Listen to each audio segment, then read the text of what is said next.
Hi, good morning. ನಾನು ನಿಮ್ ಸವಿತಾ. ಎಲ್ರು ಹೇಗಿದ್ದೀರಾ? ನಾನು ಇವತ್ತಿನ ದಿನ ನನ್ನ ಸ್ಟೈಲ್ ಅಲ್ಲಿ ಬಿಸಿಬೇಳೆ ಬಾತ್ ಮಾಡೋದು ಹೇಗೆ ಅಂತ ತೋರಿಸ್ಕೊಡ್ತೀನಿ. ನೋಡೋಣ ಬನ್ನಿ. ಇವಾಗ ನಾನು ಬಿಸಿಬೇಳೆ ಬಾತ್ಗೆ ಏನೇನೆಲ್ಲ ತಗೊಂಡಿದ್ದೀನಿ ಅಂತ ಹೇಳಿ ತೋರಿಸ್ಕೊಡ್ತೀನಿ. ಮೊದಲನೇದಾಗಿ 100 ಗ್ರಾಮು ತೊಗರಿ ಬೇಳೆ, 100 ಗ್ರಾಮು ಅಕ್ಕಿ, ಬೀನ್ಸು ಒಂದು 10ರಿಂದ 12, ಒಂದೆರಡು ದಪ್ಪ ಕ್ಯಾರೆಟ್, ಒಂದೇ ಒಂದು ಚಿಕ್ಕದಾದ ಆಲೂಗಡ್ಡೆ, 2 ದಪ್ಪ ಸೈಜ್ ಟೊಮ್ಯಾಟೊ, ಕೊತ್ತಂಬರಿ ಸೊಪ್ಪು, ಈರುಳ್ಳಿ, ಒಗ್ಗರಣೆಗೆ ಕರಿಬೇವಿನ ಸೊಪ್ಪು.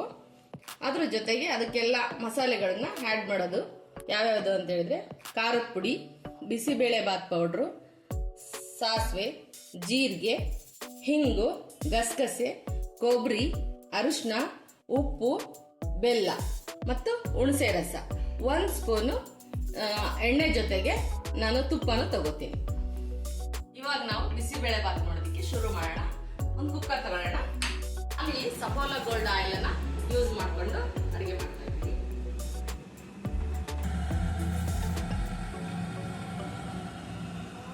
ಅದ್ರ ಜೊತೆಗೇನೆ 1 ಚಮಚ ತುಪ್ಪವನ್ನು ಬಳಸೋಣ. ಇವಾಗ ಇದಕ್ಕೆ ಸಾಸಿವೆ, ಜೀರಿಗೆ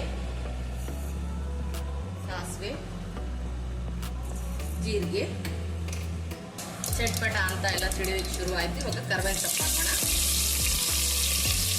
ಹಾಗೆ ಈರುಳ್ಳಿ ಹಾಕೋಣ. ಹಾಗೆ ಕ್ಯಾರೆಟು, ಬೀನ್ಸು ಮತ್ತು ಆಲೂಗಡ್ಡೆನೂ ಕೂಡ ಅದ್ರ ಜೊತೆಗೆ ಹಾಕೋಣ. ಟೊಮೆಟೊ, ಕೊತ್ತಂಬರಿ ಸೊಪ್ಪನ್ನು ಕೊನೆ ಬಾರಿಗೆ ಯೂಸ್ ಮಾಡೋಣ. ಇದೆಲ್ಲ ಕೂಡ ಸ್ವಲ್ಪ ಹೊತ್ತು ಬಾಡಿಸ್ಕೊಳ್ಳೋಣ.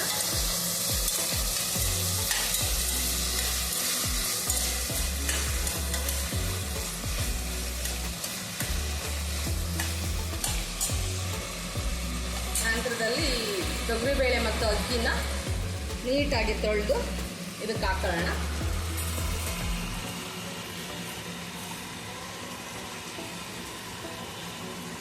ಇದನ್ನ ಎಲ್ಲ ಮಿಕ್ಸ್ ಮಾಡ್ಕೊಳ್ಳೋಣ. ಜೊತೆಗೆ ಒಂದು ಸ್ವಲ್ಪ ಅರಿಶಿನ ಹಾಕಿ ಮೊದಲು ಹಿಂಗ್ ಹಾಕೋಣ. ಇವಾಗ ಅರಿಶಿನ ಹಾಕೋಣ.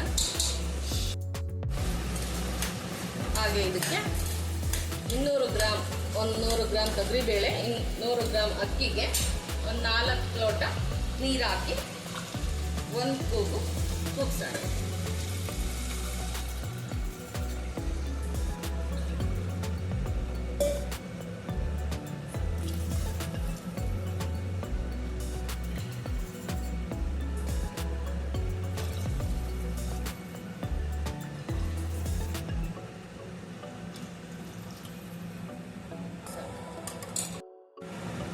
ಇದಕ್ಕೆ ಇವಾಗ ಸ್ವಲ್ಪ ಉಪ್ಪು ಹಾಕಿ ಬೇಯಿಸ್ಕೊಳ್ಳೋಣ. ನಂತರದಲ್ಲಿ ಮಿಕ್ಕ ಉಪ್ಪನ್ನು ಹಾಕೋಣಂತೆ.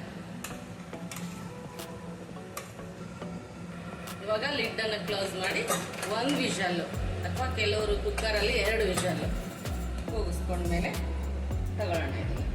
A few minutes later. ಇವಾಗ 1 ವಿಷಲ್ ಆಗಿ ಕುಕ್ಕರ್ ತಣ್ಣಗಾಗಿದೆ. ಇವಾಗ ಲಿಡ್ ಅನ್ನು ಓಪನ್ ಮಾಡೋಣ.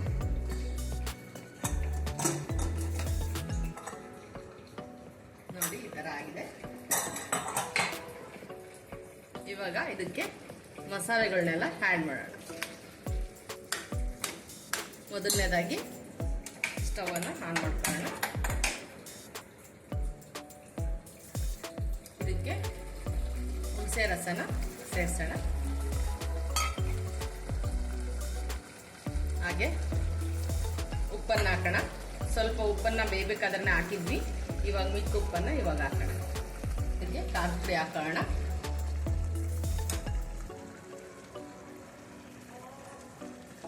ಇವಾಗ ಬಿಸಿಬೇಳೆ ಬಾತ್ ಪೌಡ್ರು, ಇದು ನಾನೇ ಮನೆಯಲ್ಲೇ ಮಾಡ್ಕೊಂಡಿರ್ತಕ್ಕಂತಹ ಪೌಡ್ರು.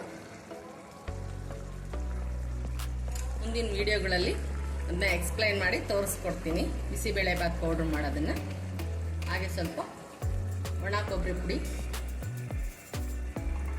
ಸ್ವಲ್ಪ ಗಸಗಸೆ,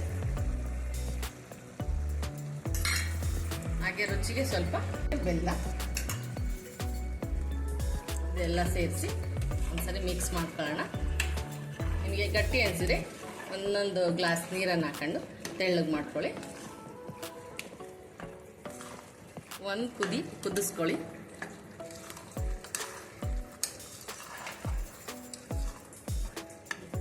ನಂತರ ಸ್ಟವ್ ಆಫ್ ಮಾಡಿ ಕೊತ್ತಂಬರಿ ಸೊಪ್ಪನ್ನು ಹಾಕಿ ಕೆಳಗಿಳಿಸಿ ಬಿಸಿಬೇಳೆ ಬಾತ್ ಸವಿಯಲು ಸಿದ್ಧವಾಗಿದೆ.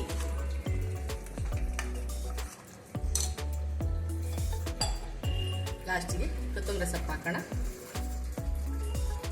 ಇವಾಗ ಸ್ಟವ್ ಅನ್ನು ಆಫ್ ಮಾಡ್ತೀನಿ.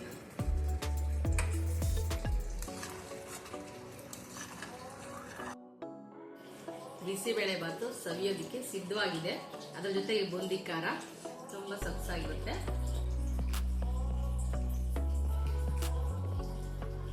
ತುಂಬ ಚೆನ್ನಾಗಿ ಬಂದಿದೆ. ನೀವು ಕೂಡ ಎಲ್ಲರೂ ಮನೆಯಲ್ಲಿ ಬಿಸಿಬೇಳೆ ಬಾತನ್ನ ಮಾಡಿ ಟೇಸ್ಟ್ ಮಾಡ್ಕೊಳ್ಳಿ. ಹಾಗೆ ನನ್ನ ವಿಡಿಯೋನ ನೋಡಿ ಸಬ್ಸ್ಕ್ರೈಬ್ ಆಗಿರೋರು ಫುಲ್ ವಿಡಿಯೋ ನೋಡೋದಕ್ಕೆ ಪ್ರಯತ್ನ ಮಾಡ್ರಿ. ಮತ್ತೆ ನಾನು ಬಿಸಿಬೇಳೆ ಬಾತ್ ಪೌಡ್ರು ರೆಸಿಪಿ ಬೇಕು ಅಂತನ್ನೋರು ಕಮೆಂಟ್ ಸೆಕ್ಷನ್ನಲ್ಲಿ ಕಮೆಂಟ್ ಮಾಡಿ. ಎಷ್ಟು ಕಮೆಂಟ್ಗಳು ಬರ್ತವೆ ಅನ್ನೋದ್ರ ಮೇಲೆ ನಾನು ಬಿಸಿಬೇಳೆ ಬಾತ್ ಪೌಡ್ರನ್ನು ಮಾಡೋದಕ್ಕೆ ತೋರಿಸ್ಕೊಡ್ತೀನಿ. ಹಾಗೆ ಸಬ್ಸ್ಕ್ರೈಬ್ ಆಗದೆ ಇರೋದು ನೋಡಿ ವಿಡಿಯೋ ನೋಡಿ ಸಬ್ಸ್ಕ್ರೈಬ್ ಆಗಿ ಮತ್ತು ಅದು ಪಕ್ಕದಲ್ಲಿರೋ ಬೆಲ್ ಐಕಾನನ್ನು ಕ್ಲಿಕ್ ಮಾಡಿ ನನಗೆ ಸಪೋರ್ಟ್ ಮಾಡಿ. ಬಾಯ್, ಮತ್ತೆ ಸಿಗೋಣ.